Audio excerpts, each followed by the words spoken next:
Our next speakers are Kenny Ruman and Duncan Shepard from Jaunt VR. They're going to show a really amazing project, as if everything else hasn't been amazing so far, so check it out.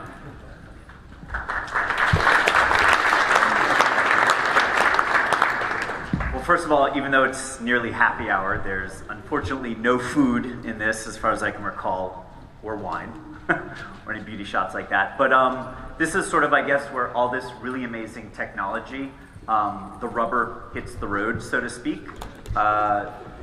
Quick intros for ourselves. I basically am in charge of all content production for Jaunt internationally from our office in London. And Duncan here is one of our lead editors and probably has pushed the boundaries of what we do in terms of telling immersive stories. Certainly, he works out of our studio in Los Angeles. So you've got the Brit in LA and the American working out of London. We're going to show you a little behind the scenes. This is a series that Jaunt was commissioned to do for one of our clients, in this case the Olympic Channel. They had a sort of problem with the Olympics, which is that they happen every 2 years. And in between then, people sort of lose interest. There's a lot of the digital content today tends to be sort of disposable. You watch it quickly, or it's very niche. So they were looking for a solution that would keep interest in the games alive between the games. And also, how do you reach a younger generation, an audience that, is growing up with YouTube and finding things digitally, as more of the sort of older traditional audience, is not watching broadcast anymore. So they decided to invest in a 360 series. So let's show the quick preview of it. My name is Corey Rich. I was the director on the Olympic Channel's first ever virtual reality original series. What we're about to share with you is a behind-the-scenes look at what it takes to shoot a film in VR in the run-up to the 2018 Olympic Winter Games. We have 9 bags. This is kind of the story of our lives. Lots of movement, lots of gear, carnet lists, Jaunt cameras, key mission cameras, all the mounting equipment, and going from cold to warm, back to cold, back to warm, through airports. Shooting in 360 or virtual reality is a whole new paradigm in terms of storytelling. Now the viewer has control. The viewer decides in which direction they look. That was super cool. The tour continues, stop number 73. We are now in somewhere in Canada, I think Whistler. We just arrived at the market in Nigeria. We made it to Livigno, Italy. Just arrived in Montreal. We're in South Lake Tahoe, California. Here we are, Slovenia. Early morning in Switzerland. Tell us. Let's hide. The challenge of virtual reality always is getting the camera in a unique position and then getting out of the way, hiding, and crossing your fingers that you're actually getting something.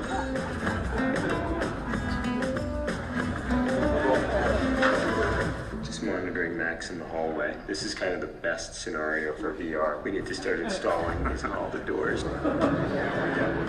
All of us are really pioneering in the world of shooting in virtual reality. This is a new technology. This is really the cutting edge. I always remind myself that you have to be tireless. You just keep on shooting, keep on pushing, because the more you capture, the more energy, the more enthusiasm you channel toward the project, the better the footage, the better the story.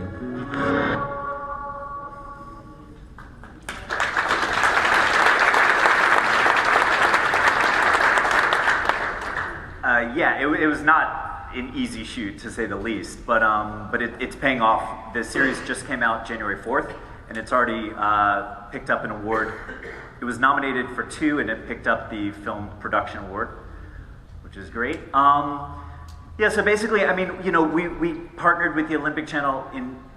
The big challenge was, how do you draw an audience into a piece of immersive content, a series like this? There aren't a lot of series done in VR yet, so we're sort of creating this as we go. We leaned basically on talent in sort of casting, if you can call it that, for the series. one of the things that I was looking for were really compelling stories, and there were the obvious choices.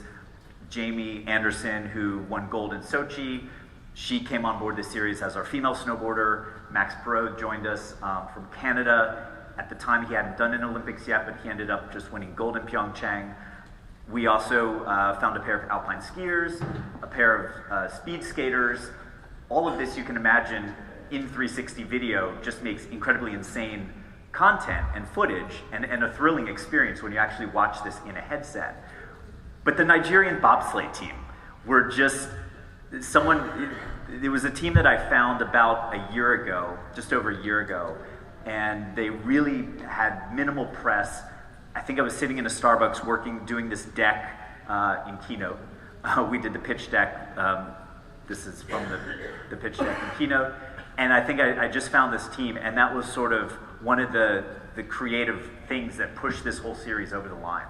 And once the Olympics heard about them, everybody was sort of just all in, and they said, yes, let's do this. We want to get on a bobsleigh, capture all that. Then, of course, the challenge is, well, how are we going to do that? Jaunt make a camera, that's ours on the left, but it's got 24 lenses, weighs about 20 pounds. You're not going to put that on a bobsleigh. The one we use to capture that is on the right, the Nikon Key Mission. We use a multitude of other cameras you may recognize, the Insta360 Pro, Nokia Ozo. All of them capture 360, some of them capture stereo, which means it's in 3D. So when you're watching in a headset, it really feels like you're there in the room with people. And we flew the DJI Inspire on a bunch of the snowboarding shots. We decided not to try to show it here because it's really best in an immersive headset experience.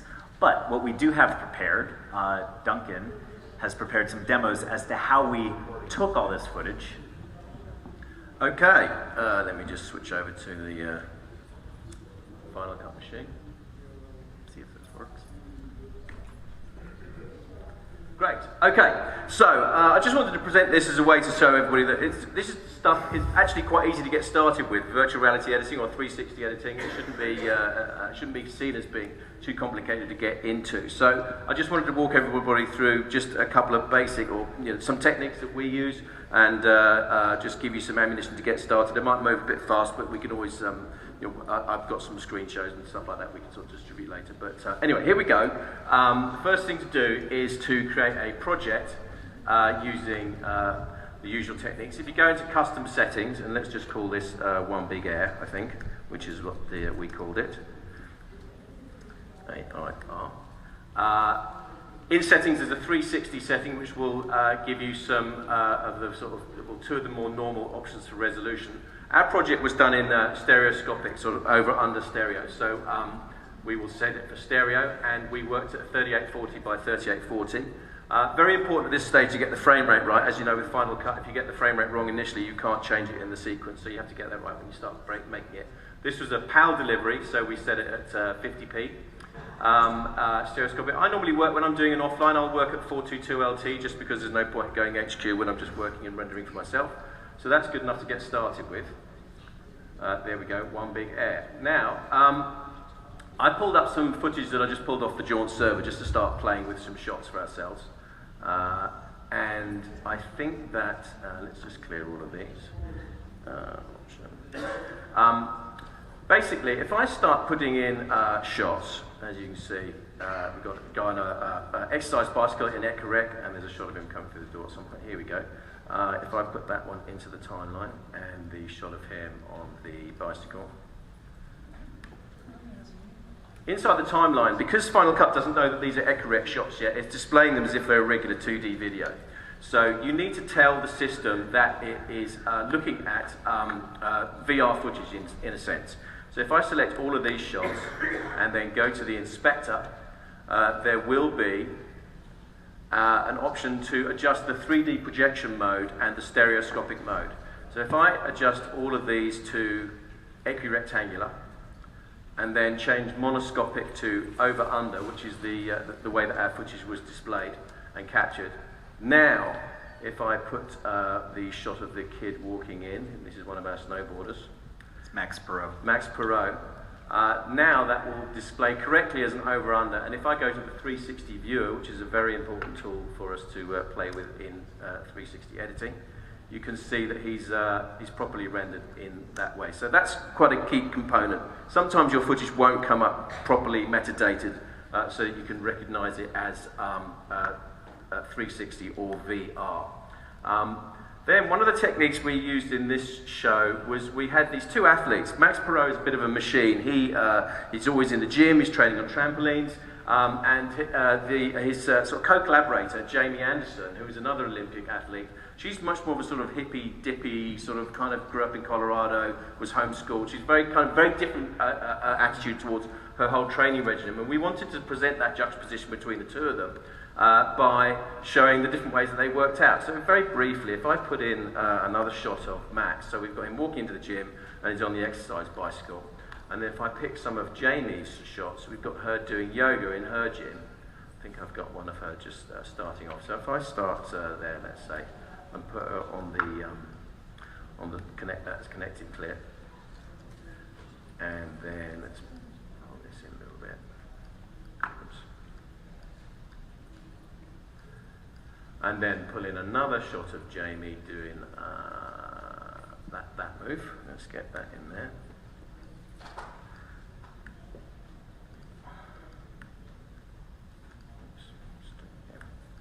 Pardon me for messing up the in and the out point. Let's get it right now. Okay, get rid of those two errors.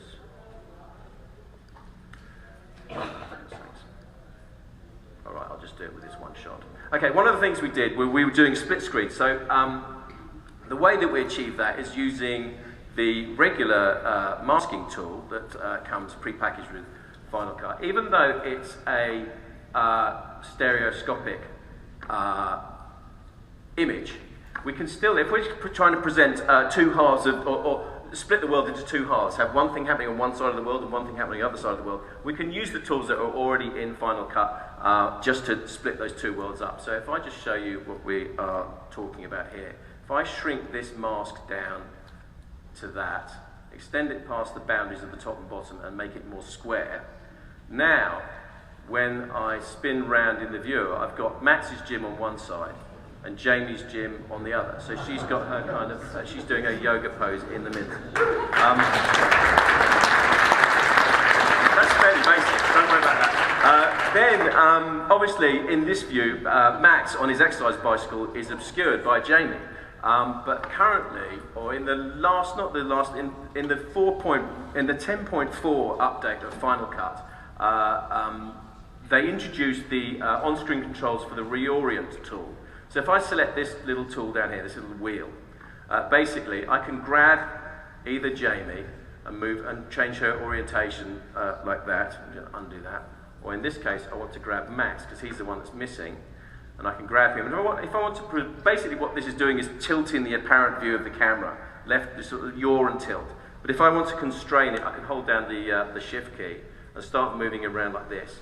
And usually you'll find, if you've got, we live in rectangular and square spaces, so there's usually some fairly obvious lines of parallax that will cross over. So if you look at the, let me just bring this around here. If you look at the floorboards themselves, so if I pick it there, they're sort of, the lines on the floorboards are kind of crossing over between the two viewpoints, so that we've got a reasonably good match on the floor there between Max and Jamie's situation. So that was one of the techniques that we used that you can see. I mean, it's taken me like a couple of minutes to organise that. You could do that with lots of different things. It's another way to present juxtaposition in filmmaking that is analogous to just doing cuts or that sort of way to present a sequence of events. But personally, I find it quite compelling and interesting to be able to split screen between views like this. So that was one of the techniques that we did. The next thing that came up with this project was that we were using different types of cameras, and one of the things that happened to us because we were using different types of cameras was that we were using the Jaunt camera is a big stereo camera. It's got 24 modules on it. It's a very sophisticated piece of equipment. It requires stitching. It's similar to the there's a Google Jump platform. There's the same things. It comes out of the box in stereo. But because we did a lot of action photography, we also used little key missions. You can also get these GoPro cameras that Steve was talking about with. They will produce a mono image. And when you try and inject a mono scene into the stereo view, if I find one of these shots, and here we go. Right. Here I've got some shots that are shot from the Nikon key mission. I've got a great shot of Jamie zooming down the slope about to hit the ramp, and then another one of her flying over the ramp from a different angle. I've got a handheld shot of Jamie actually riding the snowboard, and we have an aerial drone shot.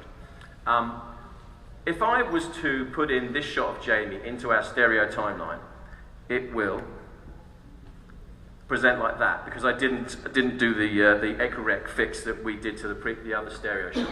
If I now take these shots and go over to the inspector and set the projection mode to equirectangular, but leave it monoscopic because these cameras are monoscopic, and then drop one of those shots in, this will happen. You get a warning saying you're trying to drop a monoscopic media into a stereoscopic project, and it will do it, but it will present it like this, where the footage doesn't render correctly. You can see what's going on in the 360 view. It's got a weird split. These two images, they shouldn't look like that. So we found a slightly hacky solution to this, which you may or may not want to go down this road, but it's very useful. If lots of projects we get these days do have stereo and mono kind of mixes, it's becoming a very common sort of facet of some of the sort of productions that we're doing. So the way that we got around that problem was to open this clip up and start meddling around with the data inside it. That sounds a little bit more serious than it actually is. If you go into open clip, you are presented with what's inside what we call the primordial clip. I'm just going to give you the recipe without doing too much explanation, but basically, if you go into transform on that clip and you scale the Y dimension to 50% of its original height, you get, oh, I've missed a step, hang on, I'm just going to go back one level. I should say, before I do all of that, I need to trick Final Cut into thinking that these are over-under clips. So it was already set to equirectangular. I'm going to set it to over-under. So now it's presenting them as little square clips, but they're all slightly, they're just messed up. They're not the right projection. So if I take my zooming down the hill shot and go to open clip, and now I've got my clip here, and then if I then scale the Y dimension, which is the height, to 50%, it does that, which is nearly right, but not quite right. But if I then knock the position up to 25%, now that's right. Normally I'd call that good and done. If I then sort of go over here and drop this shot into my timeline, now it feels like it's working. But if I go into the reorient controls, one side will go, it'll basically mess it up. So we go back into this is the full solution, if you like. Go back into open the clip. And the thing you have to do is you have to duplicate this piece of media, the video side of it, and essentially you're trying to package it so that the projection system can see it both in the top and the bottom half of its projection when it's providing the stereo. So if I hold down Option and drag, that will duplicate the clip, and I'm going to make the bottom one have a position of -25, so that it mirrors the top one. And then now, if I drop this in, my reorient controls will work. So now, if I did that to all of my mono footage, which it sounds like it's a lot of work, but once you start mechanizing your little workflows, I did like 100 shots in a couple of hours, and it makes the whole process much, much easier. You haven't got to render everything out, bring it back in, or do any kind of like super complicated workflow stuff. So that is I don't know how long it's going to be supported by Final Cut. I mean, it's a sort of a hacky thing, but definitely got us out of lots and lots and lots of problems. I'm not going to go through and do the same thing to the other clips right now because I think we're running out of time and I really want to hear all the other people too.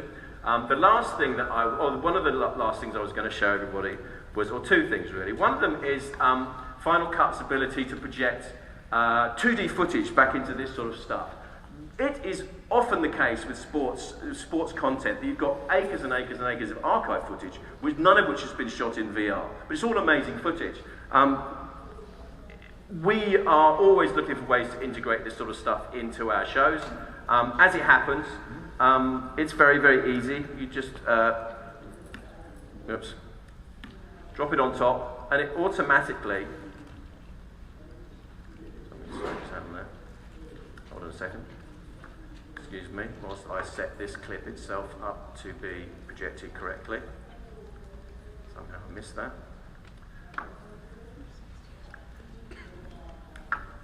There we go, that's better. Okay, so if I find one of my Jamie snowboarding slow motion shots that we ripped off from CBS or NBC, something like that, that's a nice one. Just drop that in on top. It's automatically projected as if it was like a big cinema screen, basically in front of you. If you want to make it a little bit smaller, you can just start messing with the distance control on that. You can make it feel like it's further away. If you're in stereo space, you would want to be messing with the convergence. You'd want to do this with a headset on, basically, which all that's doing is moving the two halves sort of in opposite directions, so that it now feels closer to me down the background. If you want to put something on like that, like a soft edge mask, that's relatively simple. You can see it says to use on-screen controls, turn off 360 transform. If we do that, we get our normal masking tools back, and I can find the true edge of that image, top and bottom. I can take it to there, then I can run the feather inside that, turn the transform back on. So that's a very, very, very quick and easy way just to sort of plant 2D footage inside VR shows. And you can animate that, you can move them all around the image, you can put them up on the top and put them down the bottom. That's super powerful for us. The last thing that I wanted to show you, which I find also highly amazing, is the titling. If you want to put in, we're always putting titles into our VR shows, whether they're subtitles or whether the main title sequence or there's something else. This iteration of Final Cut is a very sophisticated rendering engine for sticking titles in. You can see that it's already projecting it correctly. That's a 3D tumble. I personally would be wanting this one to be, let's just put Jamie Anderson's name there. She's Jamie, Jamie. Okay, that's our athlete. I would like it to tumble past me towards the point where it's going to arrive, so we will change this setting here for tumble zoom down, and let's have them ease both. And that will give me a title which will start behind me, in theory, and land at the front. Now, what I wanted was it started behind me. As you can see, it actually starts right in front of my nose. One of the things to bear in mind when you are staging some of these animated titles in Final Cut Pro is that it's useful to adjust the Z positioning so that if I take us back to the beginning again, so that the point that the titles start animating is behind us. So if I do that, and then run the whole thing forwards, you can see now it's coming from behind your head. That's where the titles are actually starting from, rather than in front of us. So that's just like one little tip that we worked out. And that's it. That's the sum total of all the things that I